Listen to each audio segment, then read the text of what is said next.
Hello friends, तो आज के इस वीडियो में हम बात करने जा रहे हैं नेक्सॉन ईवी लेनी चाहिए या फिर नेक्सॉन पेट्रोल आपको लेनी चाहिए। कौन सी बेनिफिशियल रहेगी, कितने किलोमीटर में आपको गाड़ी की पूरी जो पैसा है वो वसूल हो जाएगा और कितने पे नहीं होगा, और वो क्या सब चीज़ें हैं उसके बारे में आज बताने जा रहा हूँ।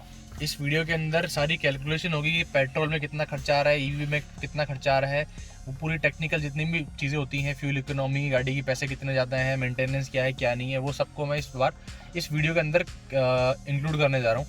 और इस वीडियो के लिए बहुत सारे लोगों ने डिमांड की थी कि ईवी और पेट्रोल के बीच में भी करो।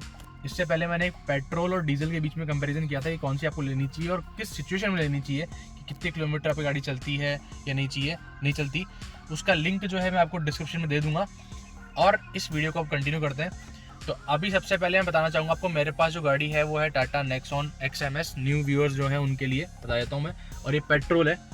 तो मैंने पेट्रोल इसलिए ली थी, पहले मेरा बता देता हूँ कि मेरी गाड़ी जो है ज़्यादा चलती नहीं है, मेरी गाड़ी की रनिंग बहुत कम है। मेरे पास और दूसरी गाड़ियाँ हैं, तो मैं ज़्यादा गाड़ियाँ यूज़ करता हूँ डीजल के अंदर भी होने की वजह से।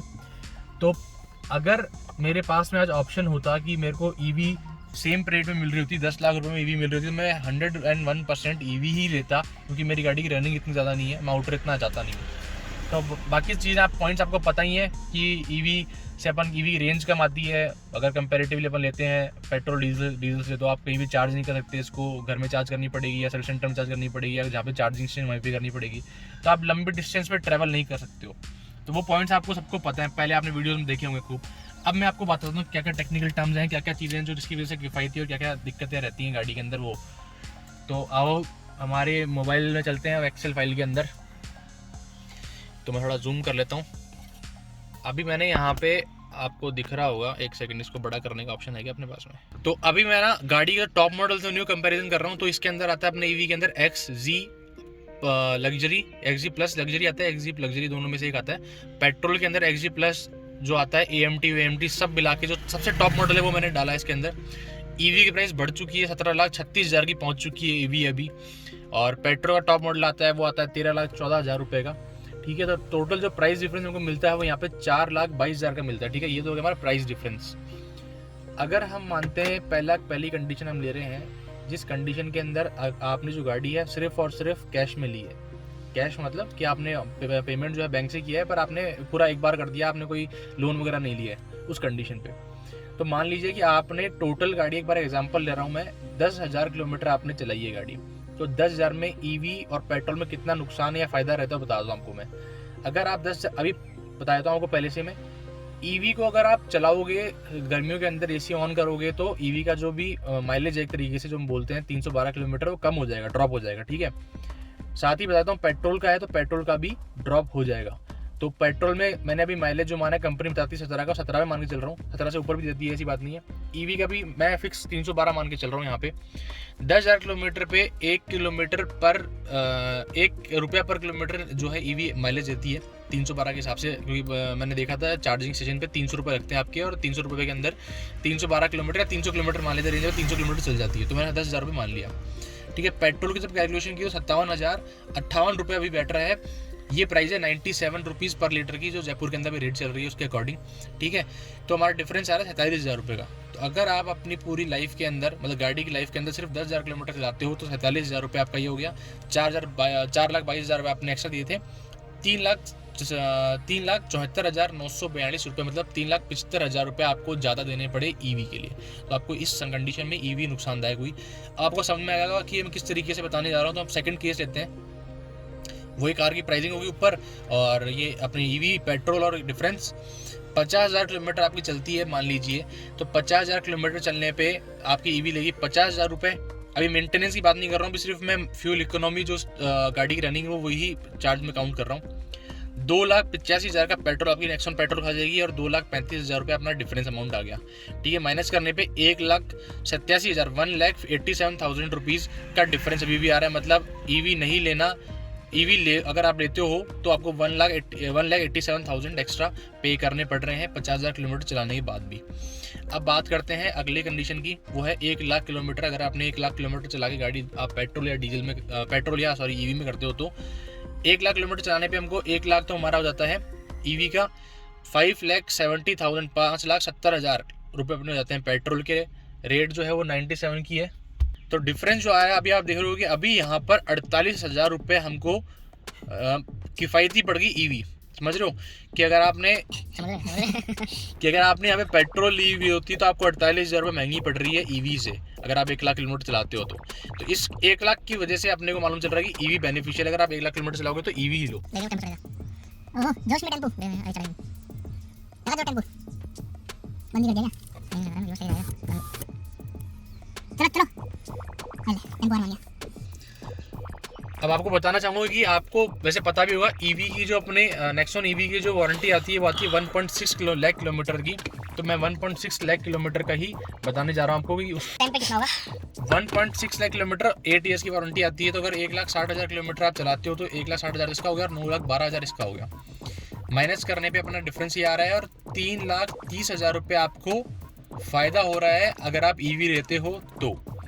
और अगर आप पेट्रोल लेते हो तो आपको 3,30,000 का नुकसान हो रहा है 1,60,000 किलोमीटर पे चलाने के ऊपर। ठीक है, तो ये बात समझ गए होंगे कि आप 1 लाख से ऊपर जाते ही 1 लाख से ऊपर जाते ही आपको ईवी बेनिफिशियल पड़ने लग जाती है। अब बात करते हैं सेकंड जो पॉइंट आता है हमारा कि भाई हर आदमी की बस की नहीं होती कि वो बिना लोन की गाड़ी ले सके। तो मैंने लोन का फैक्टर भी लिया कि इंटरेस्ट रेट कितनी लगती है और कितना डिफरेंस आता है। ठीक है, तो अभी मैंने वही सेम रेट ली है ईवी की और पेट्रोल की। आपको दिख रहा होगा डिफरेंस अमाउंट भी आपको दिख रहा है वहाँ पे। 5 लाख रुपए माइनस कर रहा हूँ, 5 लाख अपन ने डाउन पेमेंट दिया दोनों ही गाड़ी के केस में। वापस बता देता हूँ आपको मैं, गाड़ी के दोनों टॉप मॉडल की बात हो रही है, बेस मॉडल की बात या किसी और मॉडल की बात नहीं हो रही है। तो जब 5 लाख माइनस कर देते हैं तो ईवी का अमाउंट जो बचता है लोन का वो बचता है 12,36,000 रुपये और इसका बचता है 8,14,000 रुपये। ठीक है, अब मैंने जो इंटरेस्ट रेट काउंट किए वहाँ पे 7% की है, तो वो 7% से ज़्यादा ही होगी अभी। ये 7% किसी को मिल रही नहीं है, 7% या उससे ऊपर ही मिल रही है। मैंने एक 7% ले ली है और 5 साल का इंटरेस्ट मैंने काउंट किया है। ठीक है, तो 5 साल का इंटरेस्ट देता हूँ तो मैं ईवी पे मेरे को देना पड़ेगा 5 लाख डाउन पेमेंट देने पे। ठीक है, तो सिर्फ एक सिंगल केस ले रहा हूँ उसके अंदर, बाकी जो वेरी करेगा उसके अकॉर्डिंगली ये चीज़ें वेरी करती जाएंगी। 2,32,457 रुपये। ठीक है, तो मतलब 2,30,000 मान लेते हैं अपना, इतना इंटरेस्ट अपने को देना पड़ेगा ईवी पे। 1,53,000 देना पड़ेगा अपने को पेट्रोल पे। ठीक है, एग्जैक्ट अमाउंट दिख रहा होगा आपको मैं यहाँ पे। डिफरेंस जो आ रहा है आपको 79,366 आ रहा है। 80,000 आ गया मान लेते हैं, 80,000 रुपये का डिफरेंस अपना इंटरेस्ट रेट में ही आ गया है सिर्फ। यहीं पे बात करते हैं ईएमआई की, तो ईएमआई जो पड़ेगी अपने को पड़ेगी 24,474, 24,500 रुपये की तो पड़ेगी ईवी की और 16,000 रुपये पड़ेगी अपने को पेट्रोल वेरिएंट की। 8,356 रुपये का अपने को पर मंथ डिफरेंस आ जाता है अगर आप पेट्रोल या ईवी के अंदर कंपैरिजन करते हैं तो। अब 8,356 रुपये का आपको एक्स्ट्रा देना पड़ता है ईवी के अंदर, इतने रुपये पेट्रोल लगा के चला सकते हो। ठीक है, तो एक आप जो कैलकुलेशन इस तरीके से बैठा सकते हैं। अब बात करते हैं, ये तो होगी अपनी बात लोन की और अपनी प्राइस की। ठीक है, अगर आप लोन लेते हो या नहीं लेते हो उसके ऊपर मैंने बता दिया आपको। मेंटेनेंस, अब बात करते हैं मेन मेंटेनेंस। और मेंटेनेंस हटा देते हैं हम इसको, फ़ोन को साइड में। मेंटेनेंस की बात करते हैं तो मेंटेनेंस पेट्रोल गाड़ी आपको पता है कि 2 सर्विस फ्री होती है। 3 सर्विस से गाड़ी के अंदर इंजन ऑयल डलना शुरू हो जाता है, ये सब चीज़ें डलनी शुरू हो जाती हैं। क्या क्या मेंटेन जाता है वो बताने की ज़रूरत नहीं है, सब गाड़ियों का सब आदमियों को पता है, जो भी गाड़ी लेने वाले उनको सब ऑलरेडी पता रहता है। ईवी का मेंटेनेंस क्या है? ईवी का मेंटेनेंस हाल फिलहाल कुछ भी नहीं है, स्टार्टिंग के अंदर कोई भी उसका मेंटेनेंस नहीं है। मेंटेनेंस किस किस में आता है बताता हूँ, पैसा किस में लगता है बताता हूँ। अगर आप ईवी को डायग्नोस करवाते हो तो डायग्नोस करवाने के जो चार्जेस है वो है 1,000 से लेके 5,000 रुपीज़ तक। कि आपकी गाड़ी के अंदर कोई भी दिक्कत आ रही है, क्यों आ रही है, क्या आ रही है, आपने बाहर से इंस्टॉलेशन कराया उस वजह से आ रही है, तो वो सब चीज़ें जो है ना इंक्लूड किस में होंगी आपकी, इसके अंदर होंगी, मेंटेनेंस के अंदर ही होंगी। ठीक है, कंपैरिजन करता हूँ आपको, एक हल्का सा छोटा ब्रीफ समरी बताता हूँ। तो पेट्रोल या डीजल दोनों गाड़ी का ईवी के मुकाबले मेंटेनेंस ज़्यादा रहेगा जब तक उस गाड़ी की बैटरी ख़राब नहीं होती और वो गाड़ी वारंटी में रहती है तो। ठीक है, अब मैं आपको एक चीज़ बताना चाहूँगा, गाड़ी की अगर ईवी की बैटरी ख़राब हो जाती है और वो वारंटी में आपको चेंज नहीं करते हैं तो फिर आपको गाड़ी का मेंटेनेंस जो है वो पेट्रोल डीजल सबसे महंगा पड़ेगा। अगर बेस्ट केस अगर मान के चलते हैं कि ना ही पेट्रोल गाड़ी में दिक्कत आ रही ना ही ईवी गाड़ी में दिक्कत आ रही है तो आपको मेंटेनेंस के अंदर पेट्रोल गाड़ी ही भारी पड़ेगी। तो अब आपको समझ में आ गया होगा कि गाड़ी आपको ईवी लेनी चाहिए या पेट्रोल लेनी चाहिए या आपको डीजल लेनी चाहिए। डीजल और पेट्रोल में देखना है तो आपको उसमें देख लेना। ठीक है, तो मेरे हिसाब से अगर आपका रनिंग कम है तो आप ईवी में भी जा सकते हो, पर आप ये ध्यान रखना कि आप लंबे टूर पे जा नहीं सकते, ईवी की लिमिटेशंस ये रहेंगी। पर अगर आप छोटे डिस्टेंस के लिए ईवी लोगे तो आपको ईवी बेनिफिशियल पड़ेगी नहीं, क्योंकि आप कैलकुलेशंस देख सकते हो ये चीज़। और लॉन्ग रन के लिए आप गाड़ी लेते हो तो लो, कोई दिक्कत नहीं है, ऐसी बात नहीं है। लॉन्ग रन के लिए ले सकते हो, गाड़ी बढ़िया है, हर चीज़ सब कुछ सही है, पर आप अपने अकॉर्डिंगली ही ईवी के ऊपर जाएं, अदरवाइज बिना सोचे समझे ईवी की तरफ कदम ना बढ़ाएं। ये मेरी तरफ सुझाव रहेगा। आपको कोई डाउट हो इस वीडियो के अंदर तो कमेंट बॉक्स में जाके पूछ सकते हो हमसे, मैं उन डाउट्स को क्लियर कर दूंगा। अगर एक वीडियो सेपरेट वीडियो बना दूंगा, अगर आपको कोई डाउट अगर मुझे लगा कि ऐसा कुछ पॉइंट रह गया इस वीडियो के अंदर, तो मैं एक पूरा प्रॉपर वीडियो बना के और आपको अपडेट दे दूंगा उसके बारे में। तो दोस्तों इस वीडियो में इतना ही। वीडियो पसंद आए लाइक ज़रूर कीजिए हमारे वीडियो को और सब्सक्राइब कीजिए हमारे चैनल को। Thank you.